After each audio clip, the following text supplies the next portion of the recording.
What's up, gang? All right, the gate tonight was 10,752,296. It's the highest gate for an indoor arena in the history of the continent. Attendance was 18,168. Total sellout. Bonuses of the night. Fight of the night went to Kape and Dos Santos. Performance of the night went to Tafa and Strickland. And one thing that I really want to point out, and somebody that I really want to thank, is the Premier, who got us back down here, and it's good to be back in Sydney. Thanks to him for all his hard work and love of the sport. How fucking crazy is this game? How crazy is this game? It's one of those ones where you just sit here for like the next week going, what the fuck happened there, you know? 23 years when I'm looking at the internet and reading all the bullshit and all these people that think they know about fighting, and I'm not fucking sitting here acting like this is what I thought was going to happen here tonight. But what do I always say? Never judge a fight until it happens. You never know what the hell is going to happen in this batshit nutty sport. Would you say this is one of the biggest upsets in the history of the Yeah, I mean, if you think about Australia, the two biggest upsets ever in the men's and women's division has happened in Australia.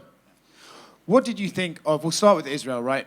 What did you think of his performance? I think some people are saying he looked very flat early on. He looked like he sort of didn't deal with the pressure Sean was giving him very well. What did you think of Israel? Israel looked like he was in slow motion. He looked like he couldn't get off. He looked like he was really stiff tonight.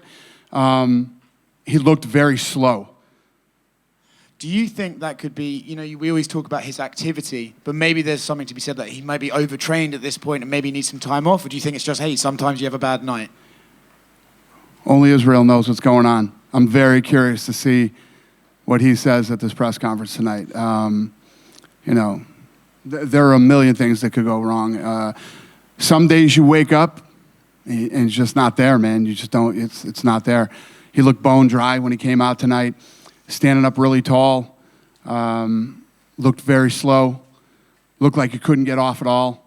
Even in the fifth round, when everybody knew he needed a knockout to win the fight, there was no sense of urgency to try to finish the fight. So I don't know if he's hurt, if he's, or he just, you know, tonight's that night. Yeah. Did you speak to him in the cage at all? What's that? Did you speak? Yeah. I said, you okay? He said, I'll talk to you later. Okay. Then go to Sean Strickland. You know, he did what he's had to do, right? He came here, 100%. He beat the champion, 4 rounds to 1. Came into hostile territory, the whole world talking shit about him, the whole world saying he couldn't do it, a 7-1 underdog, came in, almost finished him in the first round, and won the championship, won the world title, man. So everything that we're talking about right now about how crazy this sport is, when opportunities arise, you jump on them and you take them. And, you know, you should never turn down fights when you get the call, especially if it's for a world title. Yeah.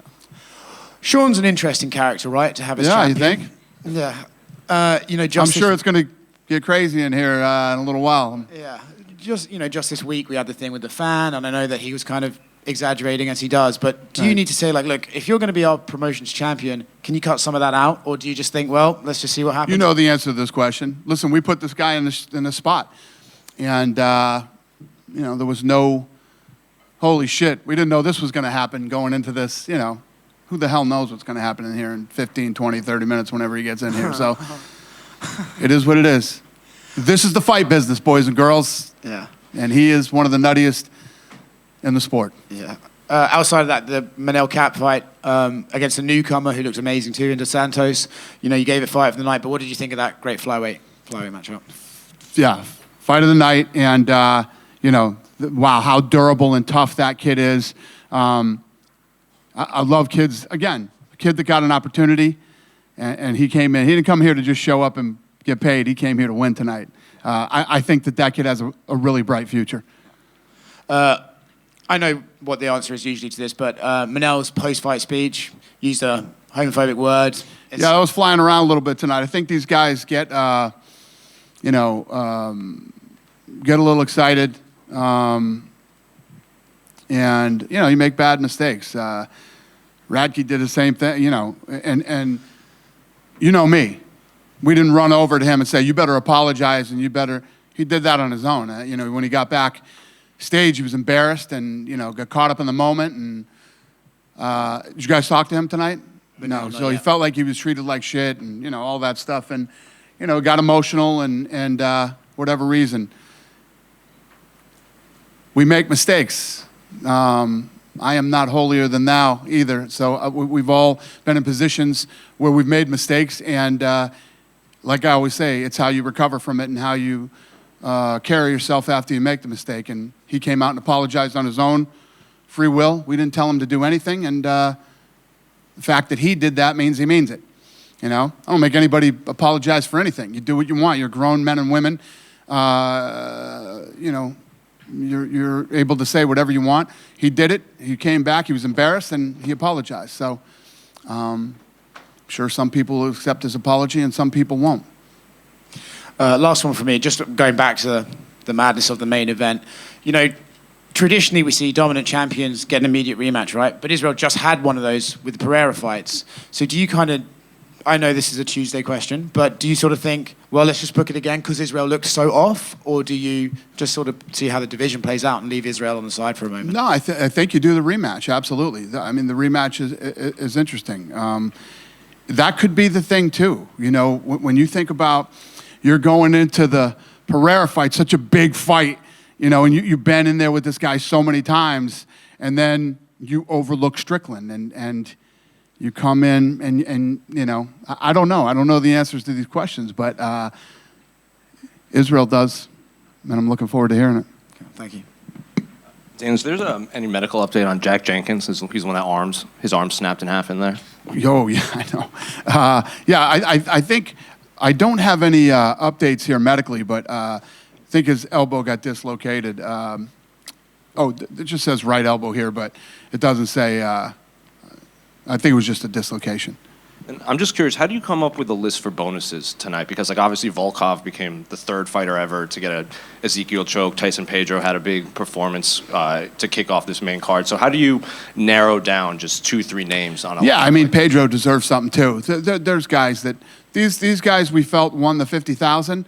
And other guys that did really well tonight will get kicked some money too. And so this is just kind of going off. This is just me being curious. Have you ever thought of just doing a stoppage bonus rather than a performance bonus, like a finish bonus for just anyone who gets a finish, rather than selecting 2 or 3? Nah, this kind of works. Okay. And last one for me. You guys announced the UFC game. Fedor's in it. Did you have to fly to an island to get his permission to stick to the game? We did not. No. Yeah, he's in it. He's in the game. How'd you pull that one off?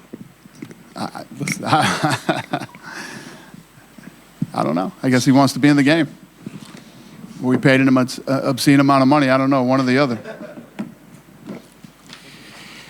Hey, Dana, just a quick one on Sydney. I mean, it was pretty remarkable to see CKB with 6 fights on one card. What's your reaction to sort of what the gym's been able to do in the region and just the card overall?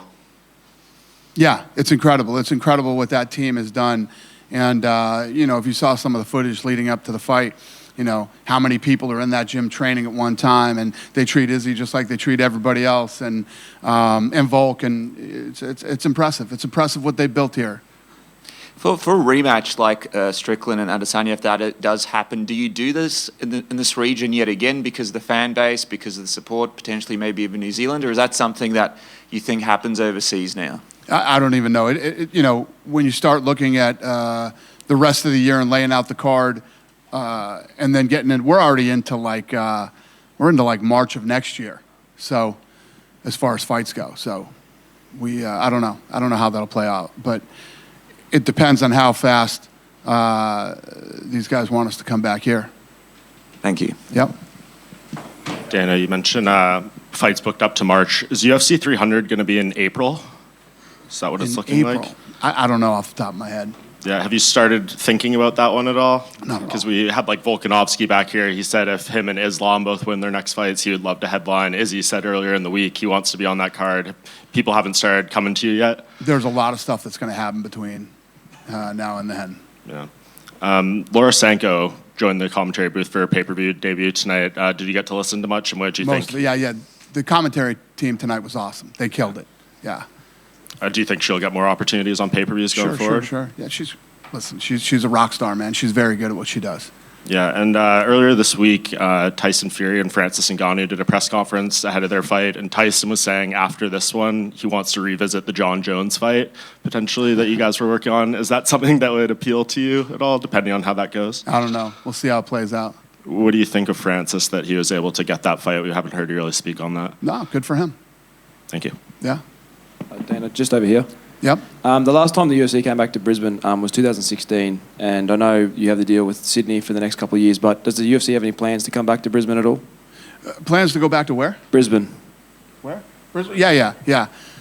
Yes. Listen, we're gonna go everywhere. Now that hopefully the world is back and heading in the right direction again, hope that stays that way. And yeah, we're going to be traveling everywhere again.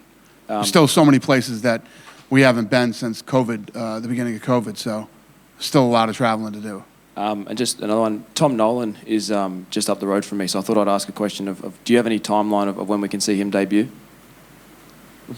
Tom Nolan, the Dana White's Contender Series. What about him? If you have any timeline of when he'll be debuting. No. And then just lastly, the eternal featherweight champion Justin Van Heerden made weight on Saturday as a backup. I'm just curious if you happen to know him at all, and if so, what are your thoughts? Did who make weight? Ken?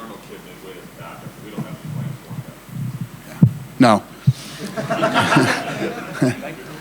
Hey Dana, just over here. I was wondering, did this card surpass your expectations? Because we had a ton of finishes, a ton of great fights, and then obviously, an absolutely amazing title fight in the middleweight division. How did this card match up to your expectations? No, this card absolutely met my expectations. Obviously, I expected a completely different, main event. Whether Izzy won or Strickland won, I expected. I didn't. Nobody saw that coming. That Izzy would come in flat and slow, and whatever's going on with him. I don't think anybody expected to see that. But no, the card lived up to my expectations. And speaking on Tai Tuivasa, obviously a tough loss tonight, but I think Tai really falls into that category of fan favourite fighters whose stock never drops too much with a loss. Do you kind of see Tai fitting into that category as well as a fan favourite fighter that we're always going to tune in to see? Yeah, and to be honest with you, when you talk about exceeding expectations, that fight did. I mean, when you look at the monster he's fighting, the reach advantage, the power that guy has, the size difference, everything, Tai fought a hell of a fight tonight. And last one from me, Gabriel Miranda had a very, very dominant submission victory over Shane Young tonight. I was just wondering where you sort of see the ceiling for him and what's next for Shane Young. Listen, when you get these opportunities to come in and take these fights, and it's like when we talk about the Contender Series on Tuesday nights. When you get these opportunities, you come in and you shine like you did in the big show. Yeah, it's a big deal. It's a very, very good thing.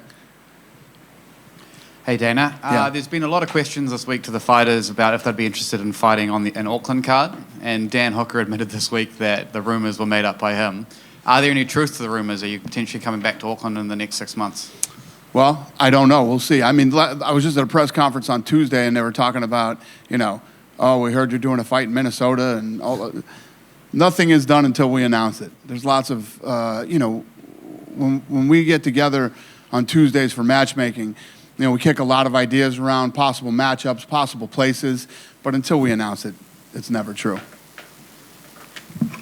Dana, the other day, Sean Strickland during the open workouts brought a fan on stage and had a bit of a boxing sparring session with that fan. What goes through your mind when a situation like that happens? And we noticed that fan was sitting with the fighters next to Justin Gaethje tonight, funny enough, so just wondering what your thoughts around that. I don't know what I think of that. He's definitely different. He's very different, and I don't know. He's a different guy. He got me on that one. I don't even know how to answer that question. Yeah. You guys good? Yes, sir. Dan Hooker said at Q&A on Friday night that Volkanovski's next fight was planned to be around February next year. Can you confirm that? Not till we confirm it. Fair enough. And just final question. Do you see Alex Pereira potentially finding his way back into this middleweight title picture if he doesn't succeed at light heavyweight? I don't think so. I think he'll stay at light heavyweight, it'll be, I don't know. But I don't think so. I don't see him cutting back down again. It's a lot of weight to cut. The guy's a monster. Thank you. Thank you. Have a great night, you guys. Thank you.